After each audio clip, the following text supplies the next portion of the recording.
I got to see 2 movies on Valentine's Day because it just so happened to be my day off. And those 2 movies were very fitting for the holiday. And let's start with the more obvious one of the 2. Isn't It Romantic?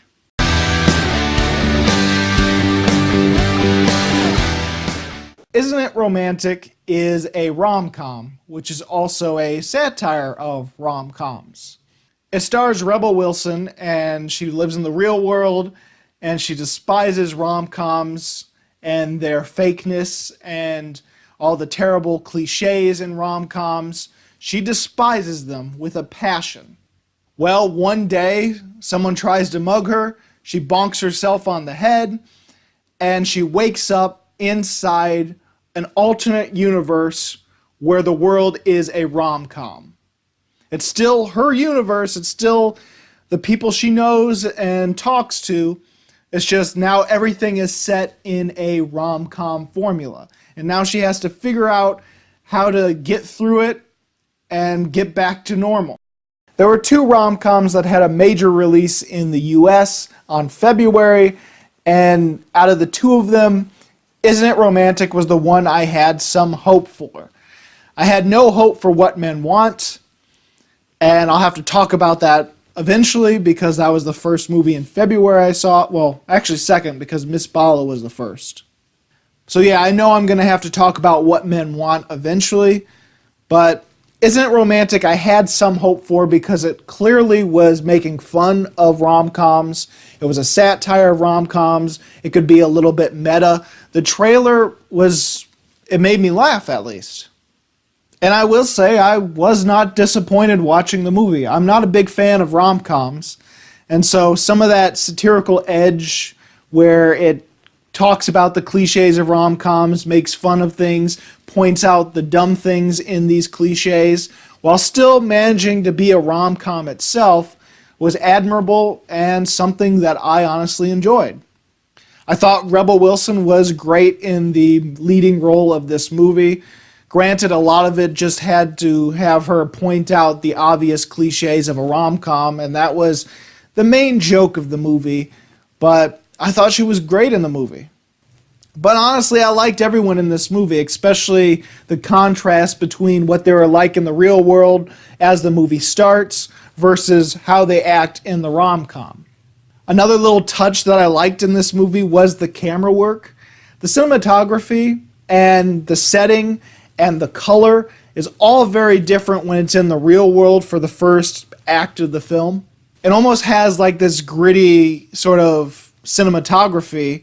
It's got these dingy colors and is trying to be more realistic, while the cinematography is handheld at times and shakes a little bit, almost like you would expect from a gritty documentary or a gritty true story type of movie. And then once she gets into the alternate universe, once she ends up in this rom-com universe, all the colors pop out, all the stores are basically like flower stores or cupcake factories or something like that. The camera work tends to be something you would expect from a rom-com. There was definitely a lot of added touches and added details that I admired in the set design, the backgrounds, in the camera work. The only little thing about the camera work that I didn't like as much is when it gets back to the real world eventually, it still has that rom-com cinematography to it, even though the colors are like the dingy colors and the saturated colors from the beginning of the film, but the camera work is still the same sort of cinematography as the rom-com alternate universe. But the main thing that would make or break this movie for me is if it was funny. And I have to say, I laughed a lot in the theater. I laughed and smiled throughout the majority of the film. Now granted, the major joke of the film is having rom-com cliches in it, or things that you would expect from a rom-com, and then Rebel Wilson just pointing out all the flaws and how that shouldn't work and how that shouldn't be, and hey, that's a stupid cliche. Most of the jokes is that, but it was enough of them and funny enough that it got me through the movie. Oh, and I especially laughed a lot during the dance sequence in the movie because there's a moment where she has to sing karaoke, and it's a typical cliched scene where our main character is nervous, she's shy, and the person that she loves is going to be marrying another woman, and that other woman is confident, she's fierce, she can sing, and Rebel Wilson is going to get on stage. She's going to start being a little meek at the beginning and then belt out because we know she can actually sing. She was in Pitch Perfect. And then a whole karaoke turns into a dance sequence where everyone in the bar just knows the choreography, and the whole thing was hilarious, to be honest. There was actually a lot of really small funny moments and a lot of crazy funny moments that I highly enjoyed. Now, what happens to a lot of satire and a lot of parodies out there is the thing that they're making fun of, the genre they're making fun of, they tend to actually be in that genre at the same time. So as much as it's making fun of rom-coms, it still is a rom-com in the end. And I thought it did the rom-com stuff adequately. And when it wasn't adequate, it was at least funny because it is making fun of it, or you could see it in that way. To be honest, the only thing I really dislike about the movie is at the very end, in the real world, there's this whole dance number.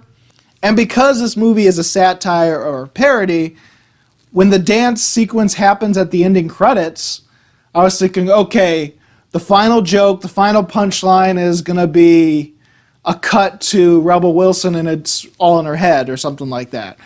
But no, it goes on and it's kind of a missed opportunity, to be honest, because even though it shows that even in her real life she had the formula of a rom-com movie because she had a best friend who she's friend zoning and who's really in love with her, and she works in an office and the type of things that you would see in a rom-com. She's an architect. She has a next door neighbor who she didn't know was gay but actually is.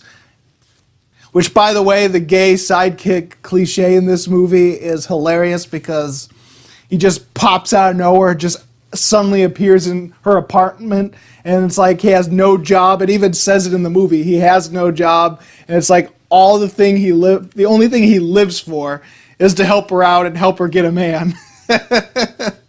Anyway, it sets up that, yeah, she has the formula of rom-com in the real world, she just doesn't see it. But at the end, when it actually turns into a dance number ending credit sequence, it's kind of funny.